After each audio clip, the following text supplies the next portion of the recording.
The wind howled through the pines like a wounded animal, carrying the promise of another brutal Sierra winter. Eliza Blackwood pulled her worn wool shawl tight around her shoulders as she stared out the frost-covered window of her cabin, watching the first heavy snowflakes of December begin to fall.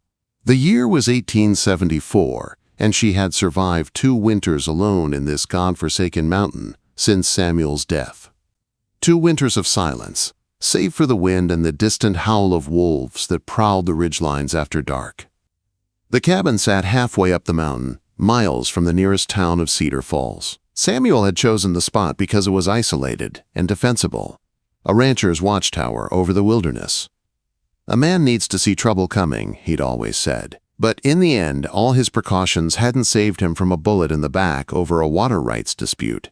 Eliza moved away from the window, her boots echoing on the rough pine boards. At 32, she was still young by frontier standards, but the mountain had aged her. Her once soft hands were now rough from chopping wood and hauling water. Her auburn hair, which Samuel had once loved to see loose, stayed bound in a severe bun. There was no one left to look pretty for. The fire burned low in the stone hearth. She added a log, watching the sparks twist up the chimney. Outside, snow thickened into white curtains that would soon close the mountain passes until spring.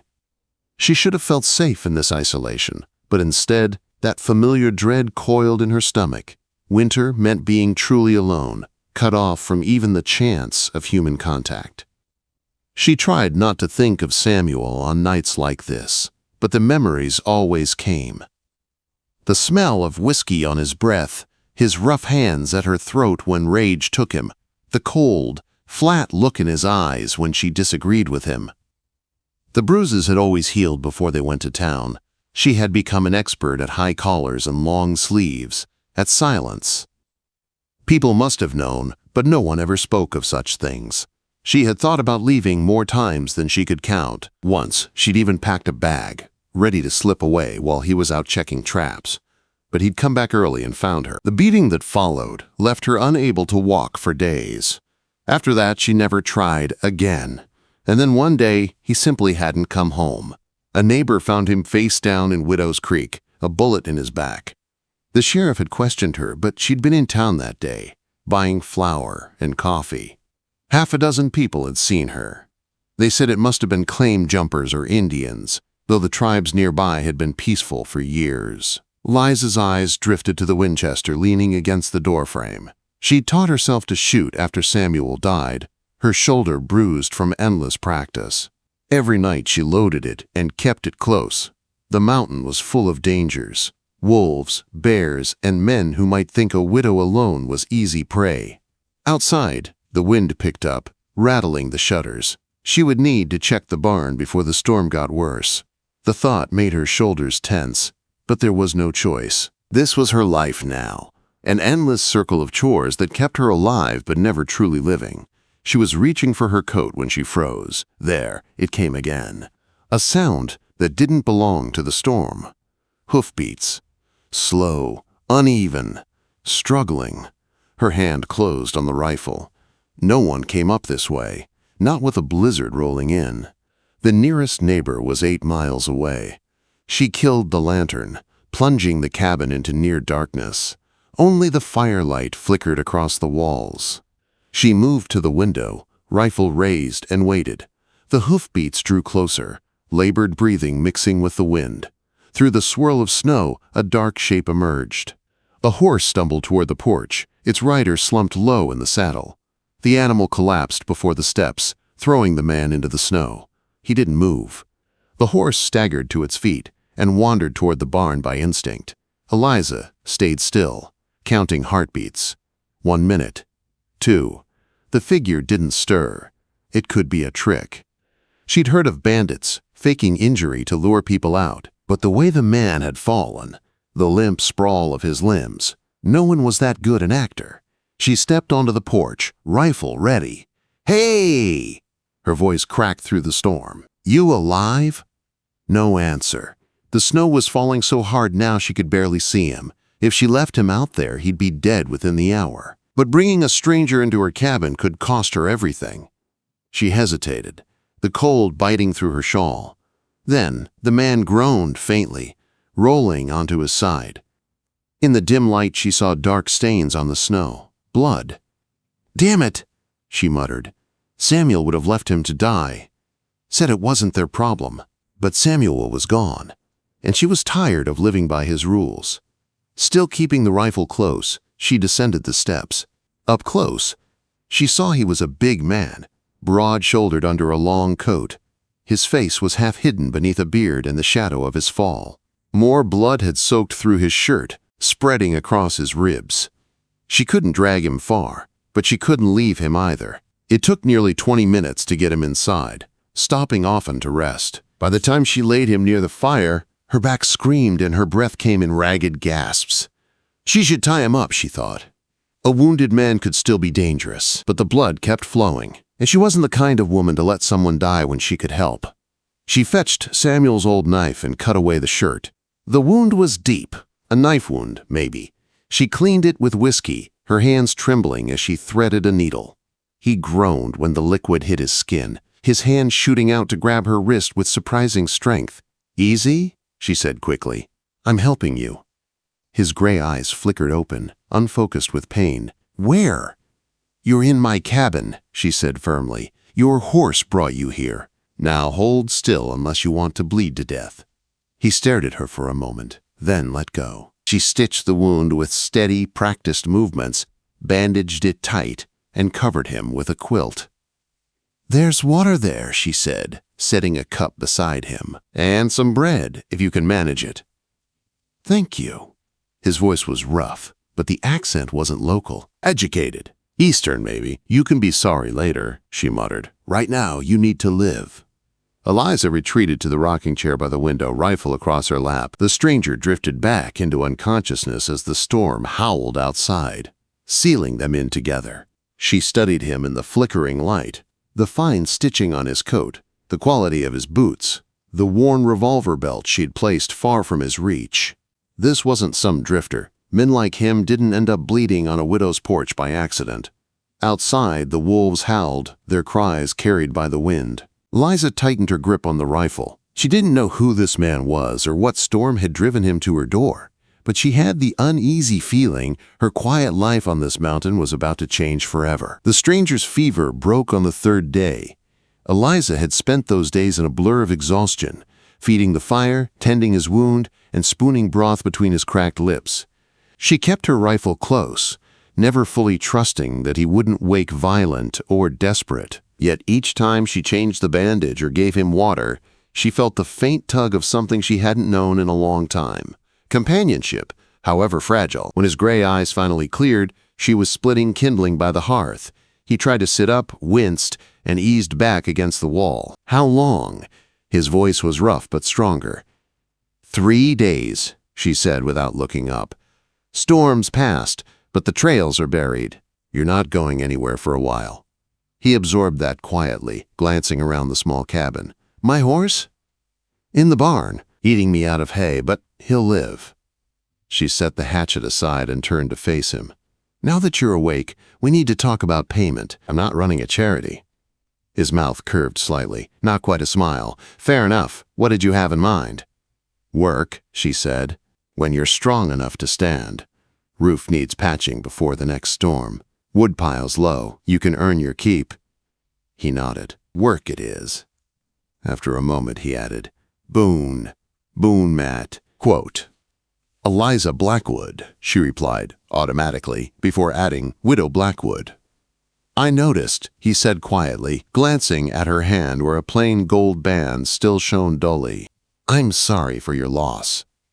She shrugged. "The mountain takes what it wants. You learn to live with it, or you leave." In the following days, Boone's strength returned slowly. He began helping with small chores, mending harnesses, cleaning tools, anything to pull his weight. Eliza found herself watching him from the corners of her eyes. He moved with a cautious grace, every step measured. His eyes missed nothing. He wasn't just a man healing from a wound. He was a man trained to see danger before it came. One morning, she caught him examining the wall near the kitchen, tracing the uneven line where new boards met old. "Storm damage," she said quickly. Had to replace some planks last spring. He nodded, but she noticed the flicker of doubt in his eyes. That evening, while she served stew, he studied the heavy rug beneath the dining table, its edges not quite even. "You ask a lot of questions without speaking," she said, setting the bowl down with more force than she meant to. He looked up, unflinching. "Occupational hazard." "And what occupation would that be?" "I track people," he said simply. "Sometimes for the law, sometimes for those who can't afford it." She froze, her stomach tightening. "So you're a bounty hunter." "I prefer tracker." "Sounds less like I shoot first and talk later." His voice stayed calm, but his gaze held hers until she looked away. That night, after he'd gone to sleep on the cot near the fire, Eliza sat in the dark, staring at the closed door to the root cellar beneath the rug. She hadn't thought about that place in months, not since she'd sealed it for good. But now, every time Boone looked around, every time his sharp eyes lingered too long, she felt the weight of that secret pressing against the floorboards. As the days passed, they fell into a rhythm. He split wood, patched fences, fixed the barn door that had hung crooked for years. She cooked, mended clothes, and pretended not to notice how often his gaze found hers in the firelight. One evening, as the snow melted in the midday sun, they shared a rare moment of peace. The storm had softened the land, making everything quiet and new. Boone sat at the table, reading from an old newspaper he'd found in his saddlebag. His voice was smooth and steady, and for a brief second the cabin felt like a home again. When he finished reading, he set the paper aside. "Had a family once," he said suddenly. "Wife named Mary. 2 boys. We had a small farm in Kansas." Eliza looked up from her sewing. "What happened?" He stared into the fire. "Jayhawkers came through in, 63. Said we were Confederate sympathizers. Lie, of course. I was away helping a neighbor bring in his harvest. When I came home," he stopped. "I found them." Eliza swallowed hard. "I'm sorry," she said softly. He nodded. "After that I started tracking. Men, mostly. Runaways, thieves, sometimes worse. I suppose I've been chasing ghosts ever since." Quote, she thought of her own ghosts, the bruises that had faded but never vanished, the memory of Samuel's cold laughter. "We all chase something," she said. "The trick is knowing when to stop." He looked at her then, and in his eyes she saw something raw and familiar, loneliness, tempered by guilt. It unsettled her, that look, because for the first time in years, someone was seeing her, not just the widow, not just the survivor. The next morning dawned bright, sunlight turning the snow to a blinding field of diamonds. Boone was already up, chopping wood outside. The steady thud of the axe was strangely comforting. She poured coffee, watching him through the frosted glass. There was power in his movements, controlled and precise. When he came in, shaking snow from his coat, she found herself smiling before she could stop it. "You'll wear yourself out before breakfast." He smiled back. "I've been worse." For a few days, the uneasy truce between them held, but Boone's eyes still searched the cabin like a man cataloging details for later. Then, one afternoon, he spoke without looking up from the harness he was mending. "You've got secrets, Mrs. Blackwood." Her heart skipped. "Everyone does." "Maybe, but not everyone guards them this hard." She turned sharply, anger flaring. "You should remember whose roof you're under." He nodded slowly. "Fair enough." He set the harness aside, his tone softening. "Whatever it is you're hiding, I'm not here to harm you. I owe you my life." "Then don't go digging in places that should stay buried," she said. Their eyes met, and for a moment neither looked away. Then she turned back to her work, her pulse racing. That night she dreamt of the cellar, the scent of earth and iron, Samuel's voice whispering her name from the dark. She woke before dawn, heart pounding, and found Boone already up, standing by the window, watching the faint pink light creep over the mountains. When he turned, his expression was unreadable. "There's a storm coming again," he said, "and not just in the sky." Eliza's throat tightened. "What do you mean?" He didn't answer, just looked at her with eyes that had seen too much. "Whatever it is you think you're looking for," she said quietly, "you should let it go." He gave a small, sad smile. Sometimes, letting go isn't an option. Outside, the wind began to rise again, cold and sharp as a blade. Inside, the air between them felt heavier than the storm that gathered over the mountains. The next morning dawned gray and heavy with new snow. The world outside was silent, but inside the cabin, tension filled the air like a storm that refused to break. Eliza moved through her chores without speaking, aware of Boone's eyes on her every time she passed near him. He wasn't hostile, just searching. When she brought him coffee, he nodded his thanks, but his voice was low, careful. "You didn't sleep much." "Neither did you," she replied. He set down the cup. "Eliza, there's something I need to tell you. The man I was tracking before I got hurt, his name was Calvin Torrance." The name froze her where she stood. She turned slowly, forcing her voice steady. "Never heard of him." Quote. Boone studied her face for a long moment. He was last seen near these mountains. Folks said he'd been mixed up with a rancher named Samuel Blackwood. Her pulse hammered in her ears. "Samuel did business with plenty of men. I don't remember the names." Boone leaned back in his chair. "Torrance's family hired me to find him. Been gone over 2 years. Sheriff in Cedar Falls said he might have run off, but I don't believe in men disappearing without reason." Eliza's hands trembled as she picked up the empty cup and set it on the counter. "Then you've come a long way for nothing. There's no one left here but me." He didn't answer, just looked at her with that steady, unreadable gaze that made her feel stripped bare. "You rebuilt part of this wall," he said finally, gesturing to the boards behind the stove. "And that rug in the corner. It's hiding a trap door, isn't it?" Quote. Her breath caught. "You've got a good imagination."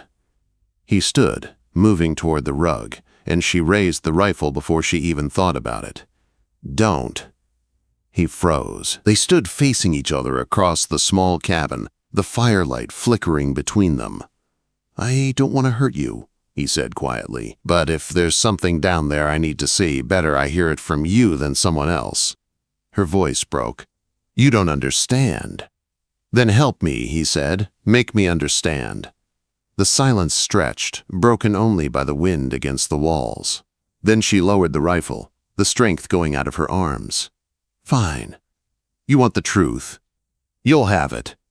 She crossed the room, gripped the edge of the rug and pulled it back, revealing the trap door beneath. Her hands shook as she lifted the latch and led him down the narrow steps into the dim cellar. The smell of damp earth filled the air. In the far corner, beneath a pile of stones, the ground had been disturbed long ago. "There," she whispered. "That's what you're looking for." Boone's face was unreadable in the lantern light. He knelt, brushed his hand over the loose dirt, then stood slowly. "Torrance." She nodded once. "Samuel killed him." Boone said nothing, waiting. Eliza's voice cracked as years of silence spilled free. "They'd been drinking, playing cards. Samuel lost more money than we had, and Torrance demanded payment. Samuel was drunk and mean. He offered me." Her jaw trembled. "Said I'd square his debt." Boone's expression hardened, but he didn't interrupt. "I fought," she continued. Torrance laughed. "Samuel shot him. Just like that. Then he made me help bury the body. Said if anyone ever found out, he'd tell them I did it." The words came out in gasps now, sharp and trembling. 2 months later, Samuel turned up dead in Widow's Creek. They said claim jumpers, but I think the mountain did what I couldn't. Boone stood still for a long time. When he finally spoke, his voice was low, almost gentle. "His family deserves to know where he's buried." "And then what?" she whispered. "You tell them I helped hide him? You tell the law what I just told you? They won't see a woman protecting herself. They'll see a murderer. I'll hang for this." He met her eyes, and what she saw there wasn't judgment. It was understanding. "Maybe I'll tell them Torrance disappeared. Maybe I'll say the trail went cold. Maybe this place will stay between you, me, and the snow." She blinked, not trusting what she'd heard. "You do that?" He nodded. "I've seen enough to know. Justice don't always come from a courthouse." Her breath shuddered out, part relief, part disbelief. "Why help me?" "Because I know what it's like to lose everything," he said. "And because you helped me when you didn't have to." Something broke inside her then, something hard and long buried. Her voice trembled. "I don't know how to thank you." "You don't owe me anything," he said softly, "except maybe the truth about one more thing." She frowned. "What's that?" He hesitated. "Did you kill your husband?" The air seemed to freeze. For a long moment, she said nothing. Then her eyes dropped to the floor. "No," she whispered, "but I wanted to. Every day I wanted to." He nodded slowly, accepting it. "Then we leave it at that." They climbed the stairs in silence. When they reached the main room, she sank into the chair by the fire. Boone knelt beside her, his voice low. "You've lived too long in fear, Eliza. It's time you started living for yourself." She gave a weak laugh. "And how do I do that?" "Start by trusting someone again," he said quietly. Her eyes met his, searching. "And you think that someone is you?" "I think I'd like it to be." The storm outside had eased into a gentle snowfall, flakes drifting past the window like feathers. She looked at him. This man who'd come bleeding out of the wilderness, who'd seen her truth and hadn't turned away. Slowly, she reached out, her fingers brushing his. "I'm tired," she whispered, "tired of being alone." His hand closed over hers, warm and steady. "You don't have to be." The fire crackled softly as the last of the tension melted from the room. Somewhere deep in the forest, a wolf howled, long and low. But this time the sound didn't feel lonely. It felt like a promise, a reminder that life went on, even after storms. Liza looked into the flames, her heart still cautious but no longer closed. For the first time since Samuel's death, she allowed herself to imagine something beyond survival. A future, perhaps, where kindness didn't come at a cost. Boone rose and stirred the fire. "The trails will open soon," he said. "When they do, I'll ride to Cedar Falls, send word that Torrance's trail went cold. After that, maybe I'll come back." She stood and faced him. "You'd better," she said quietly. "Because if you don't, I might come looking." That made him smile, slow, genuine, and warm in a way that reached his eyes. "I'd count on it." Outside, the snow fell soft and silent over the mountains. Inside, the widow and the tracker sat together by the fire, the weight of the past beginning to lift at last. For the first time in years, Eliza didn't fear the coming night. She knew she wasn't alone anymore. And somewhere deep inside, beneath all the scars and secrets, a small, steady hope began to burn.